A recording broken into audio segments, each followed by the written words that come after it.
ఒక చిన్న గ్రామంలో రామయ్య అనే పేద రైతు ఉండేవాడు. అతనికి ఒక పెద్ద కోరిక. తిరుమలలో ఉన్న కలియుగ దైవమైన వెంకటేశ్వర స్వామిని ఒకసారి దర్శించుకోవాలి. కాని అతని దగ్గర డబ్బులేదు. రోజూ పొలంలో పనిచేస్తూ, గోవిందా గోవిందా, ఒకసారి నీ దర్శనం కావాలి స్వామి అని ప్రార్థించేవాడు. ఒకరోజు పొలంలో పనిచేస్తున్నప్పుడు ఒక వృద్ధ యాత్రికుడు వచ్చాడు. ఆయన రామయ్యతో మాట్లాడుతూ, "నువ్వు తిరుమలకు ఎందుకు రావడంలేదు?" అనడిగాడు. రామయ్య బాధగా చెప్పాడు, "స్వామిని చూడాలని ఉంది, కాని డబ్బులేదు." ఆ వృద్ధుడు చిరునవ్వుతో ఒక చిన్న సంచి ఇచ్చి చెప్పాడు, "ఇది తీసుకో, స్వామి పిలుస్తున్నాడు."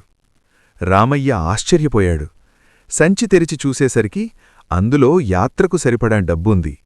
రామయ్య వెంటనే తిరుమల వెళ్ళి స్వామిని దర్శించాడు. ఆలయంలో తిరుమల వెంకటేశ్వర స్వామి తాలూకా విగ్రహాన్ని చూసి అతని కళ్లలో నీళ్లొచ్చాయి. అప్పుడతనికి అర్థమైంది, ఆ వృద్ధయాత్రికుడు మరెవరో కాదు, స్వయంగా వెంకటేశ్వర స్వామే అని. నమస్తే. భక్తితో పిలిస్తే స్వామి తప్పకుండా సహాయం చేస్తాడు.